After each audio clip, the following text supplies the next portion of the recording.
वो भी उतनी ज्ञान, अतीत ज्ञान। अब ब्रह्मा जी बोले ये अगर शंकर हैं तो एक काम करो, इस शिवलिंग का चरण देखने के लिए आप नारायण जाओ और मैं शंकर भगवान का सिर देखने जाता हूं। मैं सिर देख कर आना। चले। भगवान विष्णु ने कहा मत परीक्षा लो, क्या को परीक्षा ले रहे हो, देख लिया बस, भगवान के दर्शन हो गए ना, बहुत है। नारायण बोले क्या देखना, नहीं नहीं नहीं, आप चरण ढूंढो, मैं सिर ढूंढता हूं। शिवलिंग का चरण देखने के लिए नारायण नीचे गए पाताल में। जब चरण नहीं मिले तो नारायण ने सोचा भगवान का कोई चरण मिलता है, माता पिता का पार कौन पार सकता है, कौन पाए। माता पिता जैसा दुनिया में कोई दयालु नहीं हो सकता। होता है क्या, बहू कितने भी ताने दे, बेटा कितना भी अपशब्द कहे, उसके बाद अगर किसी बूढ़े माँ बाप से बोल दो तुम्हारी बहू बेटा अच्छे नहीं है तो एक काम करो सारी प्रॉपर्टी हमको दे दो। ईमानदारी से बोलो रे भैया, कोई देगा? बहू बेटा कितने भी गाली दे, ताने दे, अपशब्द के, पर माता पिता अपनी जायदाद उसी को दे, कोई कितना ही कह ले।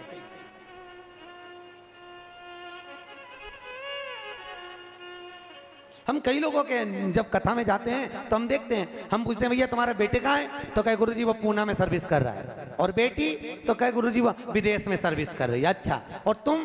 कि हम दोनों बुढ़ा बुढ़ी यहीं घर में रहते हैं। बताओ। अरे बेटा एडीलैंड में, बेटी है न्यूयॉर्क, और ब्राइट बच्चों के लिए हुआ बुढ़ापा ढार। ओ काका क्या करोगे, ये रुपया कहाँ धरोगे, क्या करोगे? कहीं बेटा वहां, बेटी वहां, और पड़ोसी के बल पे तुम रह रहे, और पड़ोसी के बच्चे से कह रहे बेटा गिलकी ला दे, बेटा दूध की थैली ला दे। अरे खुद की औलाद को कमाने के लिए बाहर भेज दिया। ईमानदारी से बोलो, वो सुरेंद्र शर्मा है ना, राजस्थान का कवि, सुना है? बहुत अच्छा कवि है। एक बार उससे पूछा तुमने अपने बेटे को कहां तक पढ़ाया? कि जहां तक पढ़ाना था पढ़ा दिया। हमने हमारे बेटे से कह दिया, एक बार वो 90% लेके आया तो हमने बेत उठा के खूब मारा अपने लड़के को। लड़के ने पूछा पिताजी क्यों मार रहे हो, मेरा 90% आया। बेटा अगली बार लेके आया तो पांव तोड़ दूंगा, सोच लेना। तो पिताजी फिर अगली बार बेटा लेकर आया 62%, पिताजी ने उसको मिठाई डब्बा दिया, ले खा ले। क्यों? सुरेंद्र शर्मा ने कहा ज्यादा नंबर लिया आएगा तो बाहर भाग जाएगा, 65% से नीचे लाएगा तो हमारा गांव छोड़ के कहीं नहीं जाएगा। औलाद हमने हमारे लिए पैदा करी कि दूसरों के लिए पैदा करी? हमारी औलाद हमारी सेवा नहीं करे तो क्या मतलब? इसलिए 65 से ऊपर लाया तो सोच ले।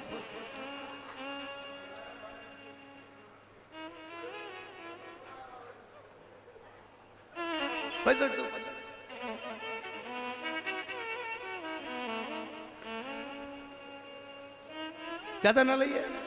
और एक आज के जमाने में होड़ लगी है, मेरा बेटा 80%, 90%। अरे जब तक बच्चों को पढ़ाओगे, लिखाओगे, बढ़ाओगे और वो उसकी शादी करोगे, वो वहां, और डोकरा डोकरी।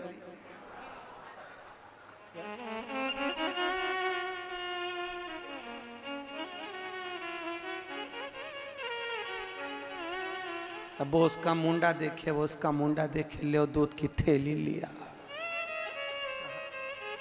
क्या मतलब? बेटा एडीलैंड में, बेटी है न्यूयॉर्क, और ब्राइट बच्चों के लिए हुआ बुढ़ापा डार।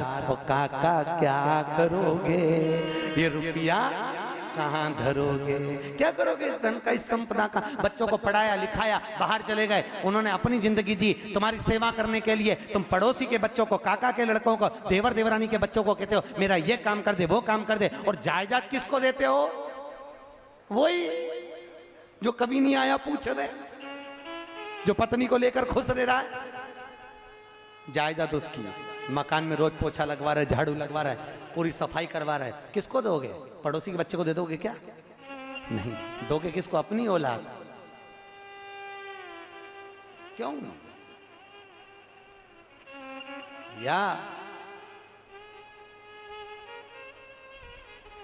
खूब पढ़ाओ, बच्चों को खूब बढ़ाओ, बेटा बेटी सबको खूब पढ़ाओ, पर शिव महापुराण कहती है डॉक्टर, इंजीनियर, सीए सब बनाने से पहले बच्चों को संस्कारित बनाओ, नहीं तो सेवा कौन करेगा? विचार करिए, सेवा कौन करेगा?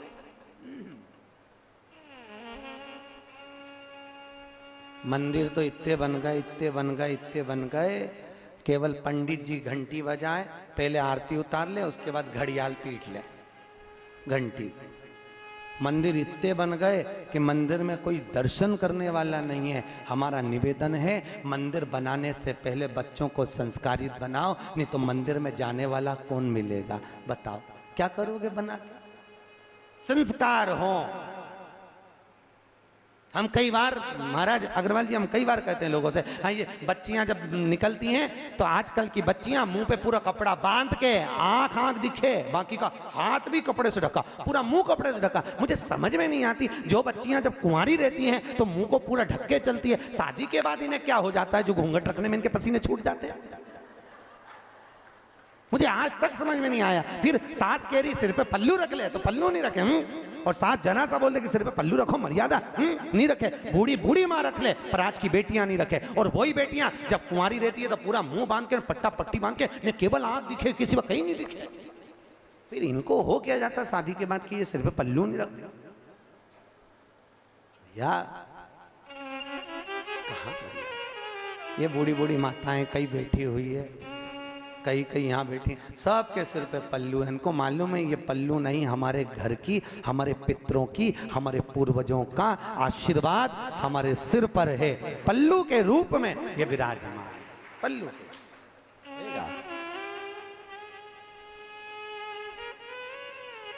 और हमारा निवेदन स्वीकार कर लो।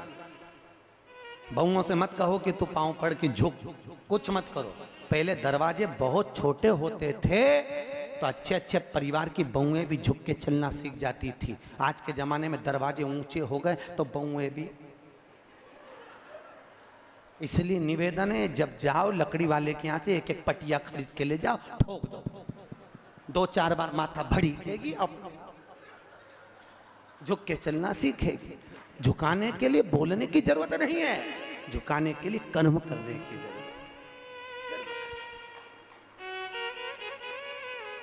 झुको, बार बार बोलोगे कि बेटा पांव पड़, झुक झुक, तो वो नहीं झुकेगी। उसको झुकाना है तो पटिया ठोक दो, इतना सोडा ले जा, झुके। क्यों बोले? ब्रह्मा जी गए ऊपर भगवान शंकर का मस्तक देखने के लिए, भगवान नारायण गए नीचे भगवान शिवलिंग का चरण देखने के लिए, नीचे वो ऊपर। भगवान विष्णु को लगा चरण नहीं मिलेंगे, वापिस आ गए। ब्रह्मा जी ऊपर गए, उन्होंने देखा क्या करूं, भगवान का तो सिर ही नहीं मिल रहा। वहीं से केतकी का फूल दिखा, केतकी के पुष्प को देखा और केतकी के पुष्प को देखकर कहा, ए फूल तू मेरे साथ चल। नीचे भगवान विष्णु के सामने चलकर कह देना कि भगवान ब्रह्मा को शंकर जी का सिर मिल गया। केतकी का फूल बोला, मैं काहे को झूठ बोलूं, इसका लाभ क्या होगा? इतने में ब्रह्मा जी ने कहा, सारे देवताओं पर तुझे चढ़वाऊंगा, तुझे सुगंधित बनाकर रखूंगा।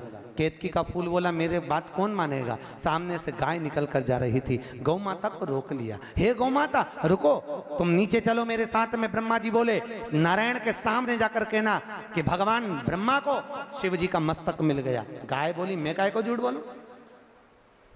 ब्रह्मा जी ने कहा, घर में सबसे पहली रोटी तेरी दिलवाऊंगा। गाय भी चल दी, केतकी का फूल चल दिया। नीचे आए, भगवान विष्णु से पूछा, नारायण आपको भगवान के चरण मिल गए? नारायण ने कहा, नहीं मुझे चरण नहीं मिले। देखो सत्य को प्रमाण की जरूरत है क्या? नहीं, मुझे चरण नहीं मिले। नारायण ने बिल्कुल साफ कह दिया, मेरे को चरण नहीं मिले। और ब्रह्मा जी आपको? इतने में ब्रह्मा जी बोले, हाँ मैंने भगवान शंकर के शिवलिंग का शीश देखा। इतने में ना मानो विश्वास हो तो केतकी के फूल से पूछो। अब देखो, सत्य को प्रमाण की जरूरत नहीं है और असत्य को प्रमाण की जरूरत है। असत्य को ये उसी में कहा, एक ऑफिस में एक रजिस्टर रखा रहता है जहां सर्विस करते हैं ना, वहां पर तो जो लेट आता था ना उसमें लिखना पड़ता था कि लेट क्यों आए, क्यों लेट आए। तो एक व्यक्ति लेट आया तो उसने लिख दिया आज मेरी पत्नी का डिलीवरी का समय था तो मैं उसको लेके हॉस्पिटल गया, उसको लड़का हुआ। और 2-4-8 और लेट आए। अब उन्होंने पढ़ा ना लिखा, उसके नीचे बस ऐसा कामा बना दिया। कामा का मतलब जानते हो? सेम। पढ़ा ही नहीं उसने, बस कामा बना दिया। उसके नीचे भी कामा, उसके नीचे भी कामा, 25-30 ने कामा बनाया। जब ऑफिसर आया उसने पढ़ा, बताओ सबके आज ही हुआ है, सबके आज।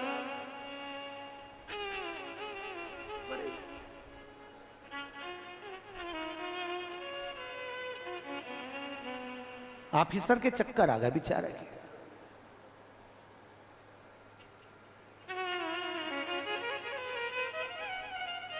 अब वही क्रम है।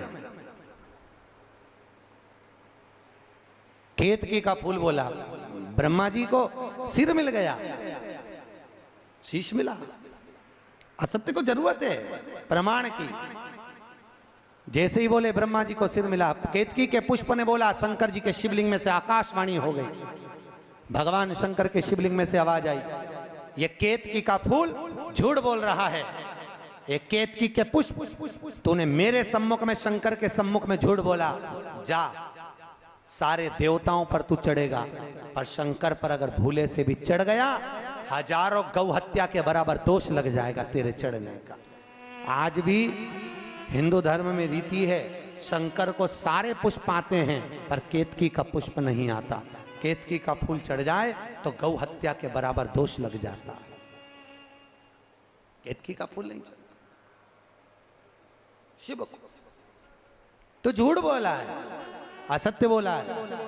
और कल आपको कथा में कहा था, सत्यम शिवम सुंदरम। शंकर को सबसे ज्यादा प्रिय क्या है? सत्य। शिव जी को सबसे ज्यादा प्रिय है क्या? सत्य।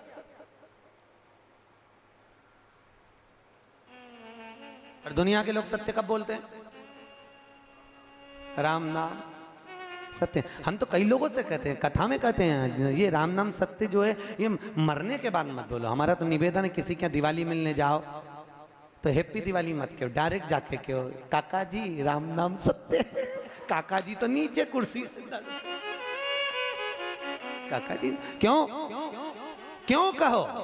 मरने के बाद राम नाम सत्य बोलोगे तो मुर्दा उठकर सत्य नहीं बोलेगा, पर जीते जी सत्य बोलोगे तो हो सकता है जीवन में कुछ चोट पहुंचे और अच्छा कर्म कर ले। राम नाम सत्य है।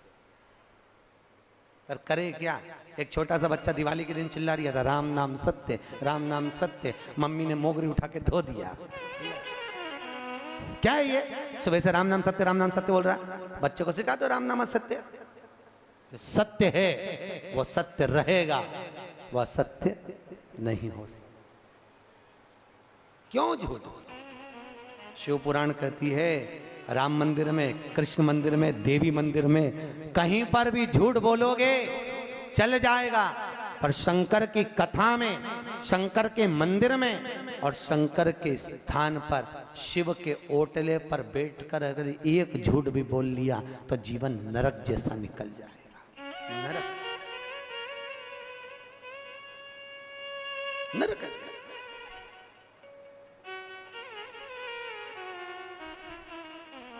होता है कोई कोई व्यक्ति, कई बहुएं आके कहती हैं महाराज हमारी दादी सास बहुत बीमार पड़ी है, बहुत बीमार है गुरुजी। तो हमने 2-3 बार गीता सुना दी, थोड़ी देर में ऐसा लगता है कि निपट गई, हम नीचे सुलाएं, फिर जिंदा हो जाए, फिर पलंग पे सुला, फिर जिंदा हो जाए, फिर। तो क्या करें? हमने कहा कुछ नहीं, लगता है शिव जी के मंदिर में, शंकर के सम्मुख में, भगवान विश्वनाथ की साक्षी में, किसी शंकर के मंदिर के ओटले पर बैठकर व्यक्ति जब झूठ बोलता है, उसका कर्म का दंड व्यक्ति को भोगना पड़ता है। असत्य ना बोलो, और बोलो तो ये याद रख लो, शंकर तो पास में नहीं है, शिवलिंग तो नहीं है।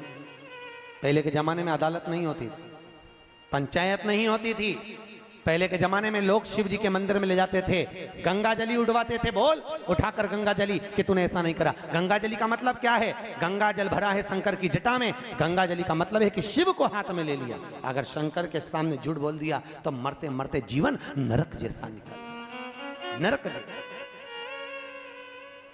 भाई नारायण का प्रसाद रात भर घर में रख सकते हो, कृष्ण का प्रसाद रात भर घर में रख सकते हो, केवल एक महादेव का प्रसाद ऐसा होता है जो रात भर घर में नहीं रखाता। जो संकट सोमवार का व्रत करते होंगे, किसी ने करा होगा संकट सोमवार 16 सोमवार, उनको मालूम होगा कि भगवान का चूरमा बनता है, मलिदा बनता है, शिव जी का रात्रि भर प्रसाद नहीं रखाता, रात भर नहीं, उसी दिन खाइए, उसी दिन समाप्त करिए, उसी दिन पाइए। क्यों? क्योंकि शिव की करुणा बहुत दिन में आशीर्वाद नहीं देती। शिव की करुणा तो ऐसी होती है कि तुमने ये हाथ दिया और शंकर ने वो हाथ दिया, शंकर तुरंत परिणाम देते हैं, तुरंत तुरंत, ज्यादा समय नहीं लगता। केतकी के फूल ने झूठ बोल दिया, इतने में गौ माता बोली, यह आकाशवाणी झूठी है। शिव जी ने कहा गौ माता तू जगत की मां होकर, जगत की मां कहलाकर तू झूठ बोल रही है, जा मैं तुझे श्राप देता हूं गौ माता, तेरा पूरा शरीर पूजा जाएगा और तेरा मुख अपूज्य माना जाएगा। और गाय माता का, गौ माता का पूरा शरीर पूजा जाता है, पर गाय का मुख अपूज्य माना जाता है। अपूज्य क्यों? क्योंकि गौ माता ने श्राप दिए, गौ माता ने झूठ बोला, झूठ बोले। हिंदू धर्म में सारे मंदिरों की परिक्रमा आगे से होती है। हिंदू धर्म में तुलसी, पीपल, बरगद सारी परिक्रमा आगे से होती है। केवल हिंदू धर्म में गौ माता की परिक्रमा एक ऐसी होती है जो पीछे से चालू होती है, गाय की पूंछ से, और पूंछ पे विराम होती है।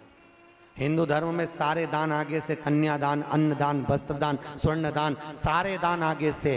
केवल हिंदू धर्म में एक दान, गौदान, पीछे से होता है, गाय की पूंछ पकड़कर। क्यों? इस गौ माता ने झूठ बोला है, झूठ बोला है, इसलिए इसके सम्मुख नहीं जाएंगे, तो झूठ बोली है। और गौ माता ने एक बार झूठ नहीं बोला, 2 बार बोला। एक बार राम जी के सामने गया नदी पर बोली थी झूठ। राम जी ने कहा सीता के सम्मुख में, ले सीता ये चावल लाया हूं, पका लो, पिताजी को पिंड देना है। इतने में सीता जी ने कहा गौ माता से पूछ लो, मैंने पिंडदान कर दिया बालू रेत का। गौ माता ने सोचा रेत का पिंड दिया, क्या मेरा पेट भराएगा? बालू रेत का पिंड से क्या पेट भराएगा? चावल का पिंड मिलेगा तो पेट भराएगा। गौ माता ने झूठ बोल दिया तो सीता जी ने श्राप दिया, गौ माता तो झूठ बोली है मेरे पति के आगे, जा तेरा मुख अपूज्य रहे। गाय का पूरा शरीर पूज्य पर मुख अपूज्य, झूठ बोली है तूने, झूठ कहा। तब भी उस समय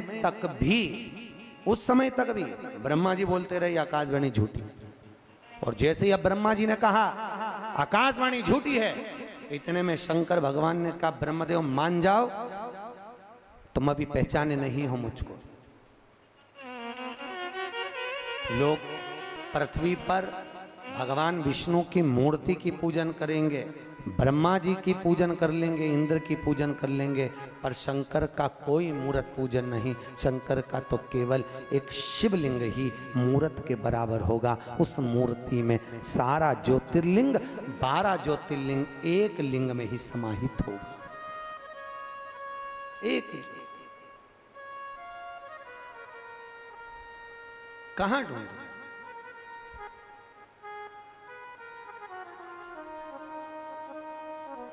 भगवान शंकर के मंदिर में जाकर अगर दर्शन नहीं कर सकते तो शिव कथा कहती है तो शिखर दर्शनम सर्व पाप नाशनम। शंकर के तो मंदिर का शिखर का दर्शन कर लो तो सर्व पापों का नाश हो जाता है, मात्र शिखर का दर्शन। शिव ब्रह्मा जी ने, और ब्रह्मा जी उसी समय पर जब ब्रह्मदेव ने मना किया ये आकाशवाणी झूठी है, जैसे ब्रह्मा बोलते सी ब्रह्मदेव के बोलने पर उसी समय पर क्रोध आया भगवान शिव को, और भगवान ओघड़दानी, भगवान कैलाशी अविनाशी, भगवान शंकर उसी समय पर क्रोध में आकर उन्होंने अपने छोटे सी उंगली का पांव की चीटी उंगली के नख को शंकर ने तोड़ा, तोड़कर फेंका, फेंकते ही काल भैरव प्रकट हो गया। शिव जी के पांव के नख से जब काल भैरव प्रकट हुआ, काल भैरव को प्रकट कर कर भगवान शिव ने कहा, यह ब्रह्मा झूठ बोल रहा है, काट दे इसका सिर। काल भैरव ने अपनी हाथ की चीटी उंगली का नख तोड़ा, फेंका और ब्रह्मा जी का सिर कट गया, ब्रह्मदेव का सिर। ये झूठ बोल रहा है, ब्रह्मा का सिर कटा। सिर कटते ही ब्रह्मा जी का सिर लुढ़कने लगा, रक्त की धार बह निकली और ब्रह्मा जी के गले से जो रक्त निकल रहा था, उस रक्त की धार से कर्मनाशा नदी प्रकट हो गई। कौन सी नदी है? जम के बोलो। कर्मनाशा। भारत की भूमि पर मात्र एक नदी ऐसी है, कर्मनाशा, जिसके घाट पर गवर्नमेंट ने लिखा रखा है कि इसमें हाथ ना धोइए, पांव ना धोइए, ये कर्मनाशा है। इसमें अगर हाथ भी डुबक दिया, एक उंगली भी हाथ की पांव की चली गई, तो आपकी 7 पीढ़ी में जो दान, कन्यादान, वस्त्रदान, अन्नदान, मुद्रादान, अन्नदान जो जो करा होता है वो सब नष्ट हो जाता है मात्र उंगली डालने से। लखनऊ से इलाहाबाद के बीच में बहती है, 14 किलोमीटर की। नेट पे सर्च करेंगे तो वो 20 किलोमीटर की बताएगी, पर शिव महापुराण में वो 14 किलोमीटर की लिखी हुई। यूपी गवर्नमेंट ने वहां पर बड़े बड़े बोर्ड लगा के रखे हैं, इसमें हाथ ना धोएं, इसमें पांव ना धोएं। पूरे भारत की भूमि पर एक ही नदी है जिसमें कुत्ता भी पानी नहीं पीता, जिसमें पक्षी भी जाकर चोंच नहीं डुबोता, कर्म का नाश हो जाता। इसलिए गवर्नमेंट ने, यूपी गवर्नमेंट ने बड़े बड़े बोर्ड लगा के रखे, ये कर्मनाशा नदी है। आप जब नेट पे सर्च करेंगे तो 20 किलोमीटर बताएगी। कर्मनाशा ब्रह्मा जी के रक्त से बनी। और जब भगवान नारायण ने शिव जी की स्तुति करी, है भोलेनाथ, है त्रिकालदर्शी, है कैलाशी, है अविनाशी, हे करुणा सागर, आप करुणा करो, ये शंकर भगवान, ये ब्रह्मा है तो अपना, उसका सिर कट गया, इस मस्तक का करेंगे क्या? दया करिए, करुणा करिए।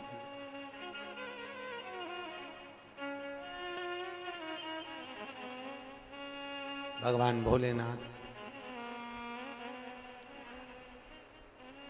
नैनों में जल है शिव जी के, आंखों में अश्रु है।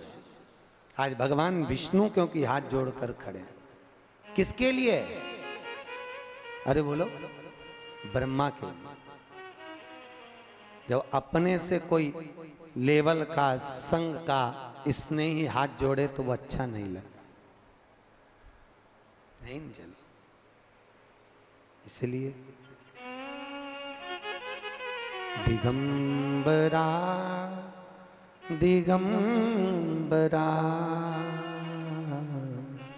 काशी विश्वनाथ बोलो दिगंबरा दिगंबरा दिगंबरा काशी विश्वनाथ बोलो दिगंबरा दिगंबरा दिगंबरा काशी विश्वनाथ बोलो दिगंबरा। सब बोलिए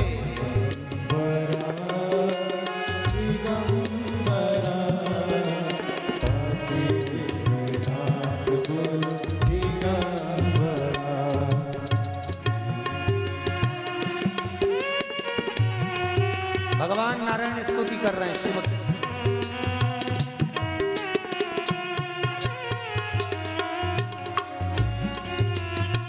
बड़े भाव ताली से बजाओ।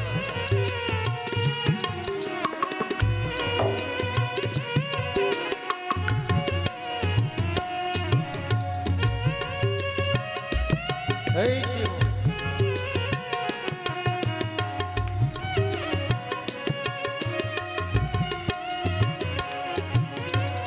दिगंबरा दिगंबरा काशी विश्वनाथ बोल दिगंबरा दिगंबरा दिगंबरा। सब बोलो काशी विश्वनाथ बोलो दिगंबरा काशी विश्वनाथ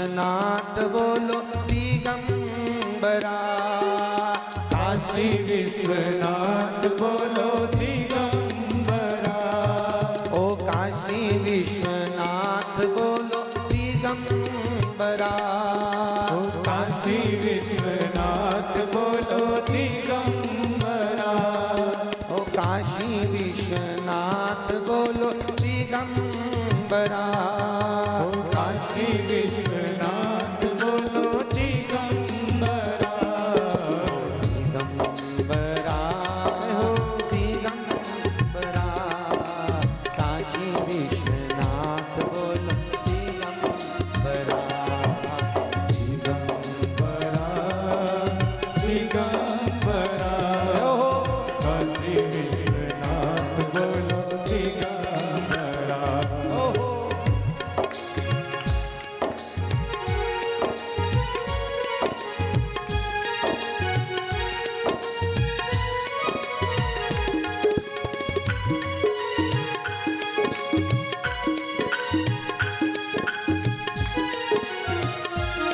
बोले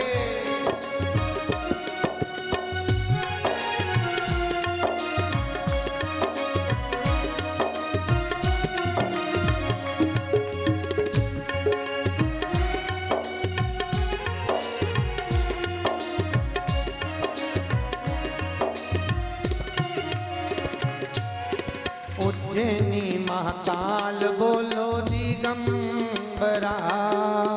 उज्जैनी महाकाल बोलो दिगंबरा। हे उज्जैनी महाकाल बोलो दिगंबरा। उज्जैनी महाकाल बोलो दिगंबरा। हे उज्जैनी महाकाल बोलो दिगंबरा। उज्जैनी महाकाल बोलो दिगंबरा।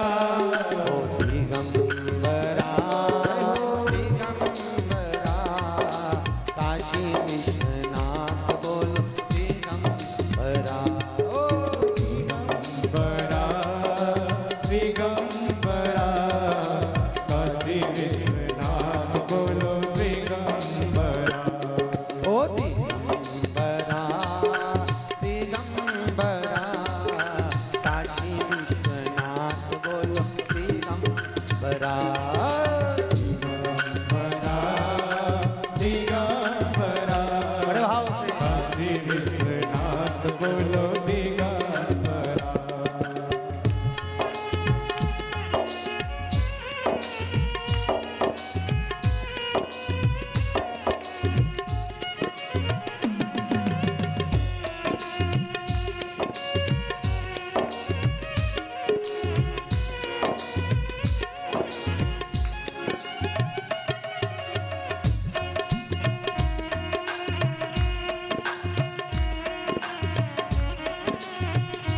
बड़े भाव से ताली से बजते हैं।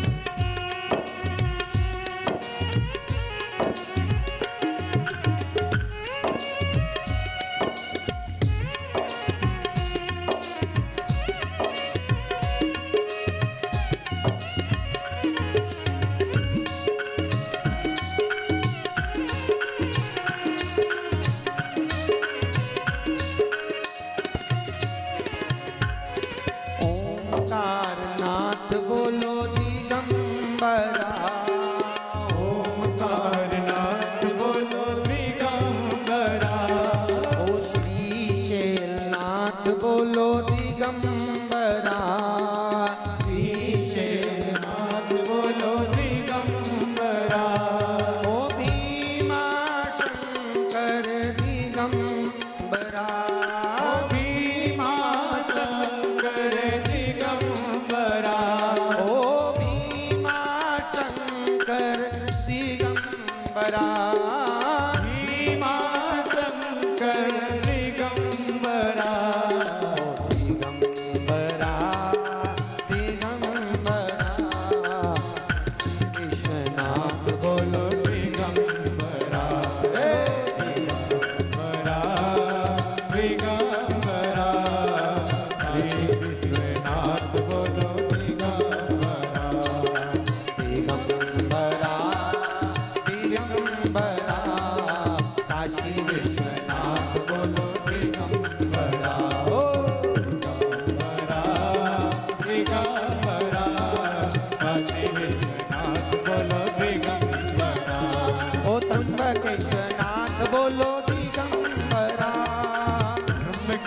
नाथ बोलो दिगंबरा ओ त्र्यंबकेशनाथ बोलो दिगंबरा ओ त्र्यंबकेश्वर नाथ बोलो दिगंबरा अरे सोम जी को नाथ बोलो दिगंबरा सोम जी को नाथ बोलो दिगंबरा ओ केदारी को नाथ बोलो दिगंबरा केदारी के नाथ बोलो दिगंबरा ओ नागेश्वर को नाथ बोलो दिगंबरा नागेश्वर को नाथ बोलो दिगंबरा ओ बाबा बैद्यनाथ बोलो दिगंबरा बाबा बैद्यनाथ बोलो दिगंबरा बोलो दिगंबरा दिगंबरा काशी विश्वनाथ बोलो दिगंबरा दिगंबरा दिगंबरा काशी विश्वनाथ बोलो दिगंबरा दोनों हाथों से दिगंबरा दिगंबरा काशी विश्वनाथ बोलो दिगंबरा दिगंबरा दिगंबरा काशी विश्वनाथ बोलो दिगंबरा दिगंबरा दिगंबरा काशी विश्वनाथ बोलो दिगंबरा काशी विश्वनाथ बोलो दिगंबरा काशी विश्वनाथ बोलो दिगंबरा हर हर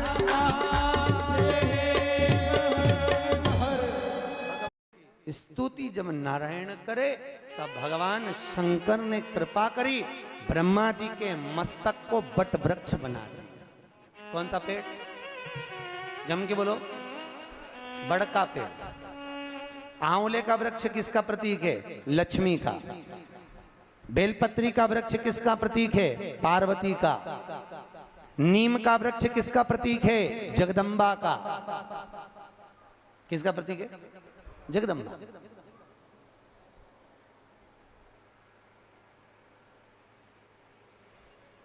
कितना सुंदर कहा है। जिस व्यक्ति को ब्लड प्रेशर की बीमारी रहती हो, ऊपर नीचे ब्लड प्रेशर होता रहता हो, तकलीफ भोग रहे हो, बहुत कष्ट में हो, बार बार पसीना आ जाए शरीर पर, कुछ ना करिए, एक लोटा पानी भरो, 7 पत्ती नीम की डाल लो। काय की डालना? नीम। कड़वी नीम, मीठी नीम नहीं, कड़वी नीम। 7 पत्ती नीम की डाल लो और 7 उसमें बेलपत्र डाल लो। जिस व्यक्ति का ब्लड प्रेशर हाई हो, लो हो, उसके कमरे में उसको प्लेट से ढक कर रख दीजिए। सुबह स्नान कर कर वही व्यक्ति जिसका ब्लड प्रेशर ऊंचा नीचा होता है, उसको शिव जी को समर्पित करना। शिव को चढ़ाकर उसी का पानी 7 बार उसी स्थान पर ग्रहण कर लेना। व्यक्ति का ब्लड प्रेशर बराबर हो जाता है।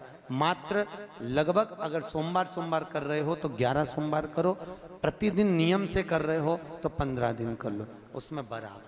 फिर कभी जिंदगी में ब्लड प्रेशर की बीमारी चली ही जाती है, कोई दिक्कत नहीं है, करिए।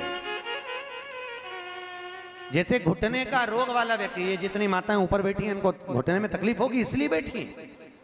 शिव महापुराण की कथा कहती है, शिवरात्रि के दिन रात को 12 बजे शंकर जी के मंदिर में चढ़ी हुई बेलपत्र उठाकर शिव मंदिर का शिखर देखकर 12 बजे रात को उस बेलपत्री को चबा चबा कर खा लो, जिंदगी में कभी घुटने का दर्द रहता ही नहीं, कभी जिंदगी में नहीं रह सकता। अगर डॉक्टर बोले कि घुटना बदलो तो पहले ये प्रैक्टिकल करके देखना शिव पुराण का।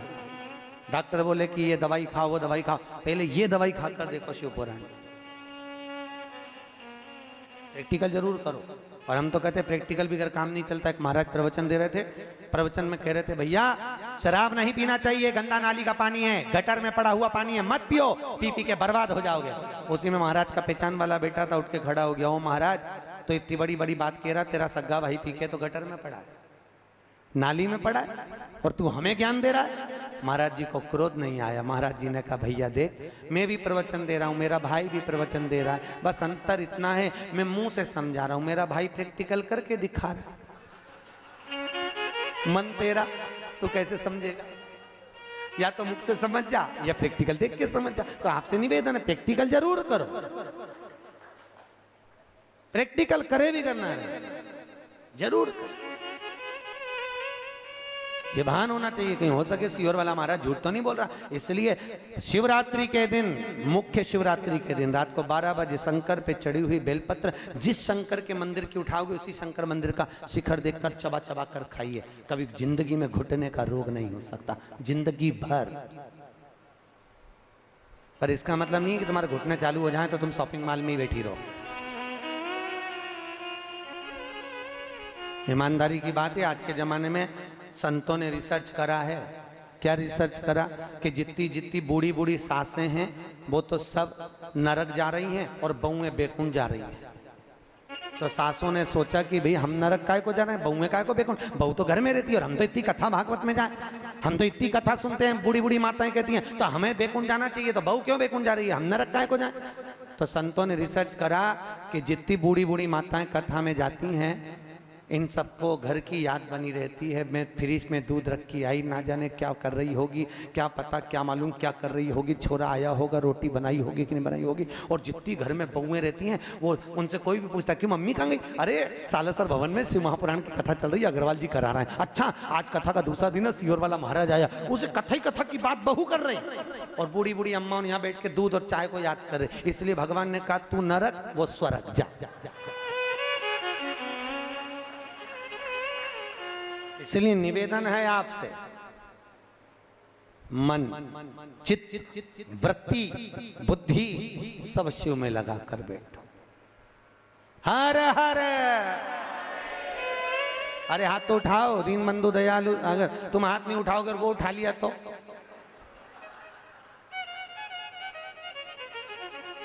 उठाओ जम के, हर हर। बहुत बढ़िया। अब नहीं उठाएगा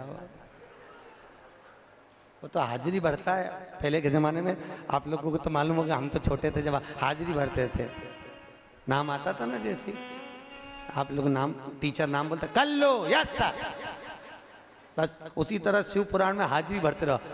जब जैसी हाजिरी भरोगे भगवान समझेगा झे, नहीं तो भगवान तूने हाथ नहीं उठाया, भगवान समझे निपट गई, यमराज को भेज दिया ले जा। तो इसलिए हाजिरी भरते रहो। हे हर हर महादेव, देव का मतलब है देव, हाथ ऊपर जाके ऐसा कर दिया कर, देव गाड़ी देव बंगला देव, देव हर हर महादेव देव। प्रभु करुणा करिए, शिव कर, शिव दयाल, शिव जैसा कोई। अब ब्रह्मा जी के मुख का क्या बना दिया, बट का वृक्ष। शंकर जी की आराधना का केंद्र हो। शिव जी का एक नाम पड़ गया बटकेश्वर महादेव। क्या नाम पड़ा, बटकेश्वर महादेव, बटकेश्वर।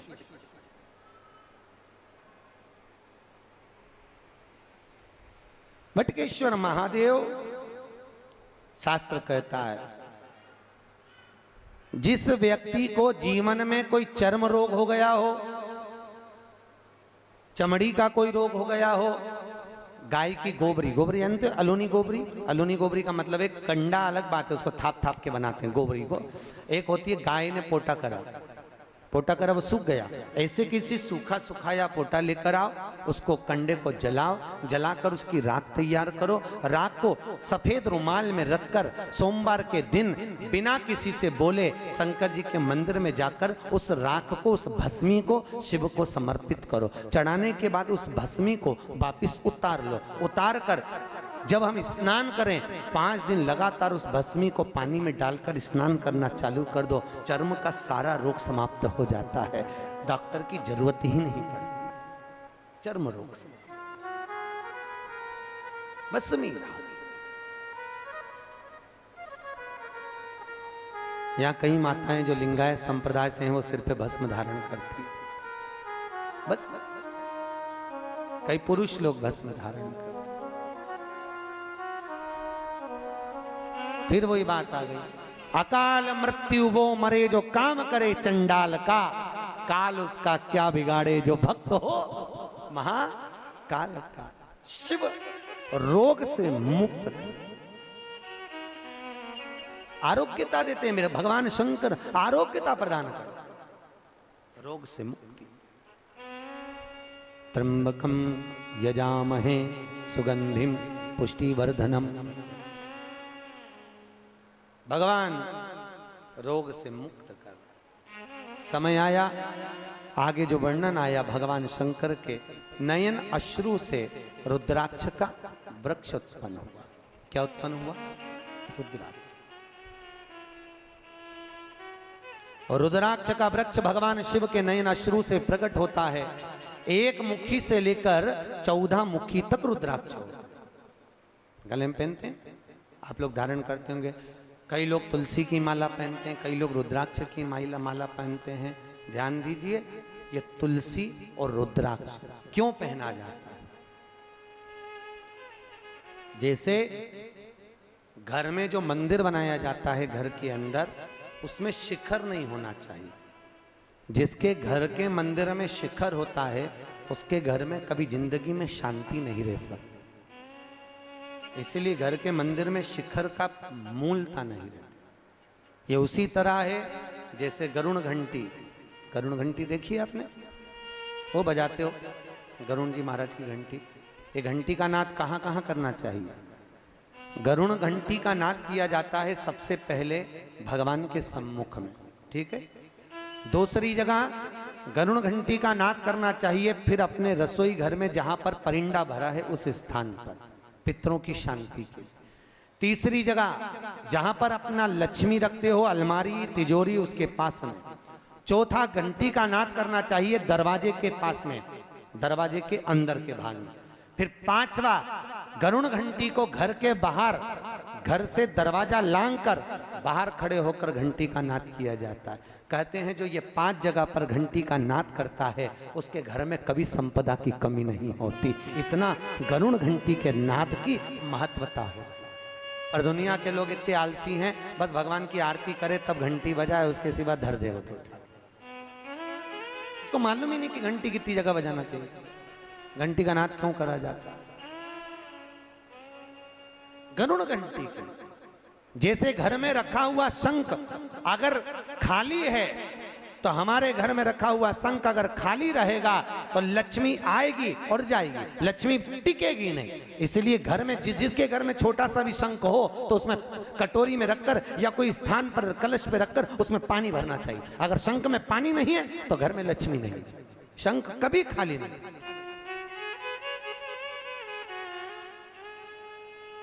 33 करोड़ देवी देवता में केवल एक भगवान शंकर हैं जिनके ऊपर शंख का जल नहीं चढ़ता। केवल एक शिव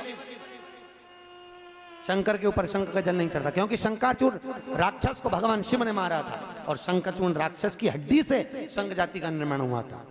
इसलिए शंख का जल शिव जी पे नहीं चढ़ता। शास्त्र कहता है जो भूल से भी शंख का जल शंकर को समर्पित कर देता है 1000 ब्राह्मण की हत्या के बराबर उसको दोष लग जाता है। इसलिए शंख का जल शंकर को समर्पित नहीं। जिस व्यक्ति को नलियां चौक हो गई हों, डॉक्टर ने बोला बाईपास कराना पड़ेगा, उसको कुछ नहीं करना चाहिए। 7 बेर, बेर जानते हो क्या बोलते हैं यहाँ पर? बेर, बेर बोलते हैं। 7 बेर प्रत्येक शिवरात्रि को शंकर जी के ऊपर समर्पित करना चालू कर दो। 7 बेर, जिंदगी में कभी बाईपास कराने की जरूरत नहीं पड़ेगी। केवल 7 बेर, उसमें से 1 बेर 7 बेर चढ़ाओ, 1 बेर उठा के लाओ और वो व्यक्ति को खिला दो जिसको बाईपास के लिए डॉक्टर ने बोला। फिर दूसरी बार चेक करवाना, वो खुद कह देगा कि बाईपास की जरूरत ही नहीं है, नाड़ियाँ क्लीन है एकदम, अटैक की बीमारी नहीं होती, हार्ट अटैक नहीं आता उस व्यक्ति जिसने प्रत्येक हर महीने की शिवरात्रि पर 7 बेर शिव को समर्पित करना चालू कर दिया। उसको कभी अटैक नहीं आ सकती, हार्ट अटैक की बीमारी नहीं। हमारा शिव दयालु, कितना कितना भाई। सती और शिव का जहां विवाह हुआ था ना, क्या बोलते हैं, त्रिजुगी नारायण। कौन कौन गया है? हाथ उठाओ। केदारनाथ से 12 किलोमीटर इधर गौरीकुंड से त्रिजुगी नारायण है, जहां शिव और सती का विवाह हुआ था। जहां पर माता सती शंकर के साथ में जब विवाह करी थी तो 7 जगह पर रुकी थी। सती मैया के रुकने पर वहां कुंड बन गए थे 7। आज भी शंकर और सती के विवाह की अग्नि वहां पर जल रही है। आज भी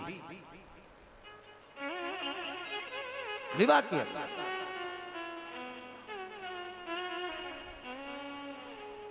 जो कैंसर का रोगी होता है, जिसको कैंसर जैसी बीमारी हो जाए, डॉक्टर भी हाथ ऊंचे कर दे, तब मेरे महादेव के त्रिजुगी नारायण का पानी दीजिए। जहां शिव और सती का विवाह हुआ था, 7 कुंड बने थे, उस 7 कुंड का पानी एक बोतल में भर के ले आओ और लगभग 21 दिन तक उसको एक एक चम्मच पानी देना चालू कर दो। कैंसर की बीमारी में आराम लग जाता है, एकदम वो स्वस्थ हो जाता है। फिर चेक करवाओ जाके, तुम्हें जिसको कराना हो। पर एक एक शिव के उपासना में एक एक फल की प्राप्ति है। फिर वही वाली बात आ गई, चोटे को कुबेर बना दिया दादा, चोर को कुबेर। तो फिर सोचो, तुम तो शिव महापुराण की कथा सुन रहे हो, ये दादा है, बाबा है। कहते हैं दादा की गोद में जब पोता बैठता है ना, खाली नहीं होता, उसको दादा 5 रुपए 10 रुपए या टॉफी देकर ही भेजता है। उसी तरह जो शिव महापुराण की कथा में आकर बैठता है, मेरा भोलेनाथ उसे खाली नहीं भेजता, कुछ ना कुछ देकर ही भेजेगा, कभी खाली नहीं भेजेगा। आपसे निवेदन है, जिंदगी में कभी शिव महापुराण की कथा श्रवण करने का मौका मिल जाए, कभी शिव कथा को सुनने का मौका मिल जाए, जैसे आज बैसाख के महीने में यह अग्रवाल परिवार करा रहा है, भगवान भोलेनाथ से कहना, बाबा हम आपकी कथा सुन रहे हैं, हमको ऐसी लक्ष्मी देना कि एक बार हम भी शिव महापुराण की कथा करवाएं, ऐसी करुणा करना। बाबा से विनती करके जाया करो, देगा, जरूर देगा। और साल भर 2 साल में ऐसा पूर्ण देगा कि वो खुद करुणा करेगा कि तू करा। पर तुम भूलना मत ही फिर शंकर जी को, नहीं तो कह रहे हमको तो मिल गया, आप जान दो। नहीं तो वो भूल गया था ना, कौन भूला था? कल कथा में बताया था, कुबेर जी, शंकर जी को ही भूल गए। होता है, देने वाले को लोग भूल जाते हैं। अब ये तो व्यापार करते हैं तो इनको मालूम है, जब व्यक्ति को जरूरत पड़ती भैया भैया करके गौ माता समझ के ले लेते हैं, और जब लेने जाओ तो शेर जैसे धाड़ते हैं। अरे कोई खा के भग रहे हैं, दे देंगे, फिर ऐसा बोलते हैं जब जरूरत थी भैया दे दो, अभी तो काम निकाल लो, निकाल। बोले बात सहजता नहीं, बहुत बाबा एक मुखी से लेकर 14 मुखी तक रुद्राक्ष होते हैं। एक मुखी रुद्राक्ष लक्ष्मी के लिए वर्णित किया गया है। सबसे श्रेष्ठ रुद्राक्ष 7 मुखी होता है।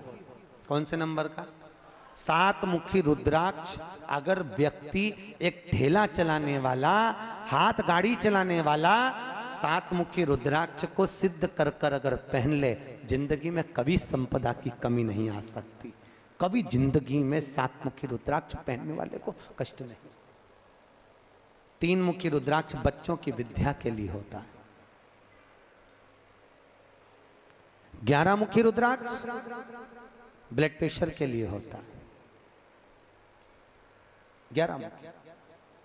5 मुखी रुद्राक्ष व्यक्ति के जीवन में जो काम अटक रहे हो, कहीं सर्विस के लिए, कहीं नौकरी के लिए, कहीं विद्या के लिए, किसी काम में जा रहे हो और हो ही नहीं रहा, 5 मुखी रुद्राक्ष का प्रमाण कहा गया।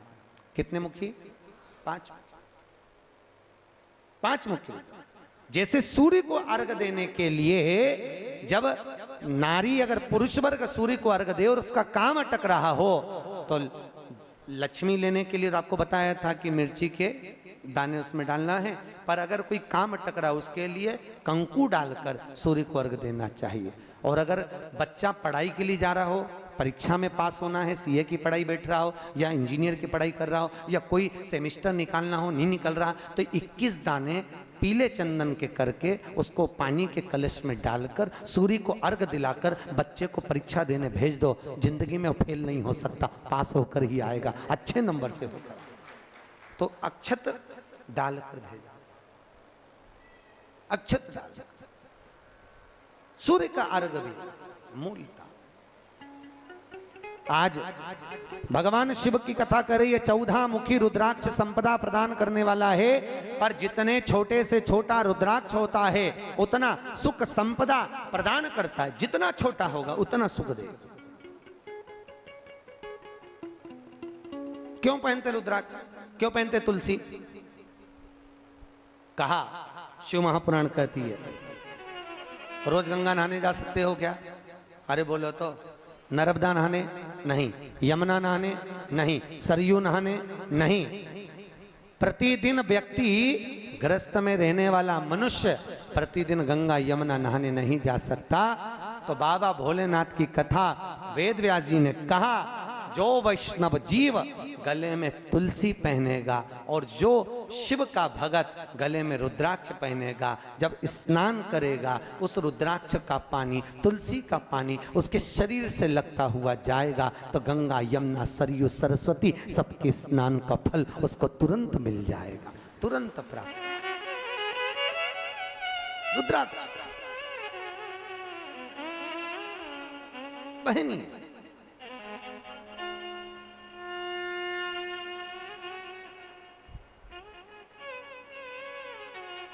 और रुद्राक्ष पहनो तो टेस्टेड, बिल्कुल ओरिजिनल पहनना। धारण करिए, आजकल बहुत रुद्राक्ष मिलते हैं पर ओरिजिनल नहीं मिल पाते, टेस्टेड होना चाहिए। रुद्राक्ष की मूलता है, उसको पहन धारण करिए। शिव का स्मरण कर कर सबका मंत्र अलग अलग वर्णित किया गया है शास्त्रों में। फिर आगे जो प्रमाण कहा गया बाबा भोलेनाथ ने, सुंदर आनंदमय सुख धारण कर कर कहा, भगवान शिव की आकाशवाणी होकर ब्रह्मदेव से कहा, ब्रह्मा 4 उंगल का शिवलिंग और मूर्ति घर में पूज्य होगी। मंदिर के अंदर अपने घर में ज्यादा बड़ी मूर्ति नहीं रखना चाहिए। मूर्ति अपने भूमि से 4 अंगुष्ठ के बराबर की होना चाहिए। इससे बड़ी मूर्ति घर में श्रेष्ठ होती है। और घर में जो भी मूर्त रखो, शिवलिंग रखो, गणेश जी रखो, लक्ष्मी रखो, ठाकुर जी रखो, नारायण लक्ष्मी रखो, पर वो पोले नहीं होना चाहिए, अंदर से ठोस होना चाहिए। जो मूर्ति अंदर से पोली होती है वो घर को पोला कर देती है। आपको मालूम है पहले के जमाने में लड़की देखने जाते थे लड़के वाले, तो क्या देखते थे? लड़की का मुख देख कर आते थे। क्या क्या देखते थे? उसका पांव।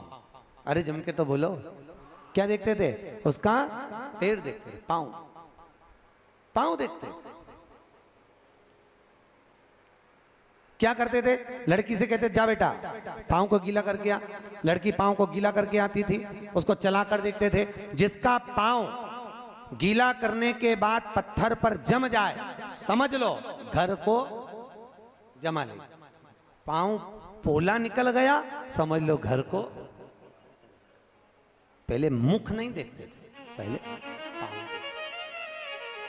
अब आज के जमाने में तो मुख देखकर विवाह किया जाता है। लड़की घनी सुंदर है। हमारे पास ही लोग आते हैं, महाराज अग्रवाल जी, बहुत लोग आते हैं, कहे गुरुजी हम लड़के की लड़की देख के आए, देखो गुरुजी कैसी है, बहुत जोरदार लड़की। हम 8 लोग गए गुरुजी, बिल्कुल नहीं बोली, इतनी जोरदार लड़की। हम 4-5 घंटा बैठे, बिल्कुल नहीं बोली। आप बताओ कैसी है? हमने कहा कैसी है वो तो तुम देखिए, पर वो काय को बोलेगी, अभी काय को बोलेगी, जब वो बोलेगी तो तू भी डोलेगी।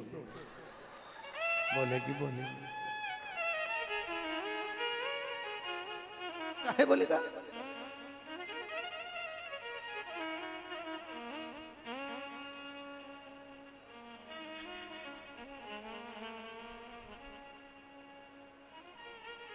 भाई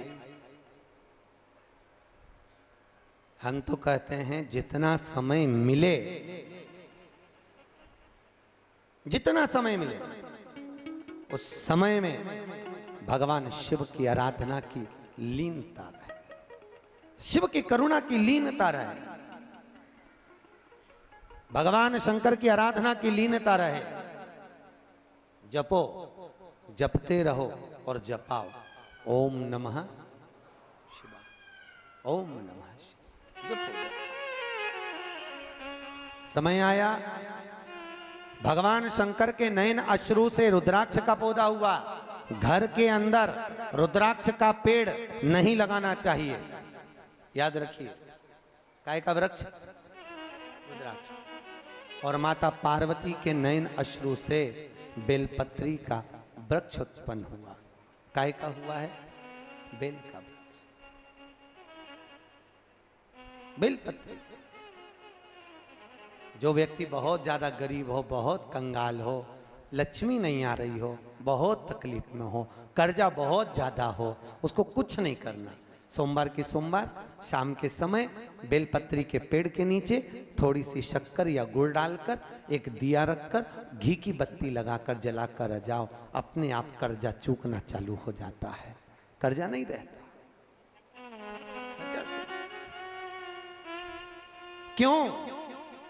माता लक्ष्मी को भगवान शिव ने कहा था, लक्ष्मी तेरा विवाह मैं भगवान नारायण के साथ कर रहा हूं, तो नारायण के चरणों में तो रहेगी, पर एक बात याद रख, माता पार्वती के नयन अश्रु से प्रकट हुए बेलपत्र के नीचे शाम के समय पर तेरा निवास होगा। तो प्रतिदिन शाम के समय पर बेलपत्र के पेड़ के नीचे बैठकर नारायण की आराधना करेगी।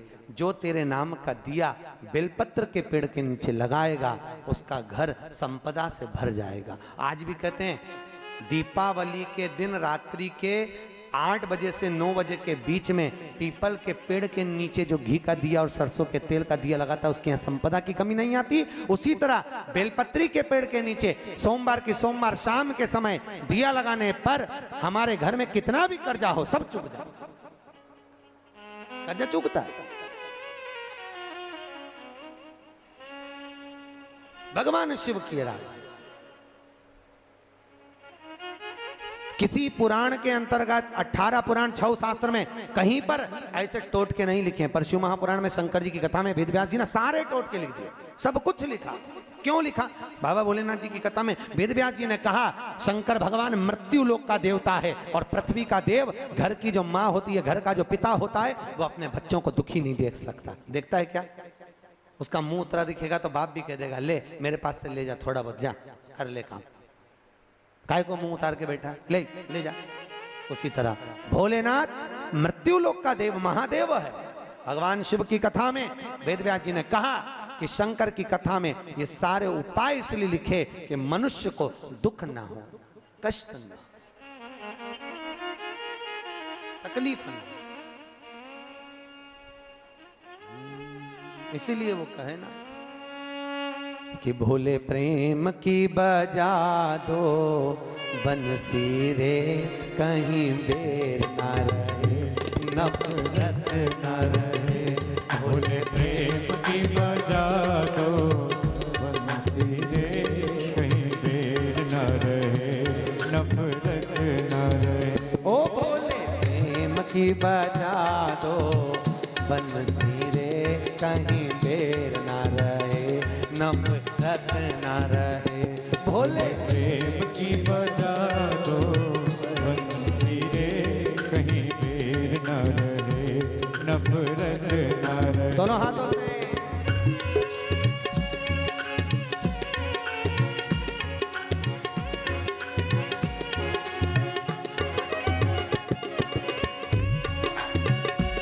ओहो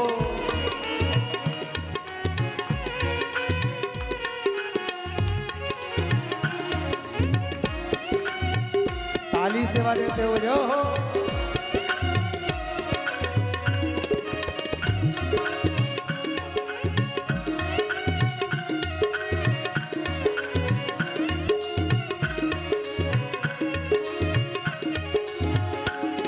ऐसा ये जग में गीत सजे, मिलवर तन का संगीत सजे, निर्मल तन का संगीत सजे। ऐसा ये जग में गीत सजे, मिलवर तन का संगीत बजे, निर्मल तन का संगीत बजे। हरे वाणी हो मधुर सुरीली रे, कहीं बेर न रहे, नफरत न रहे। हो भोले प्रेम से बजा दो डमरू रे, कहीं बेर न रहे, नफरत न रहे। प्रेम का बजा दो डमरू रे, कहीं बेर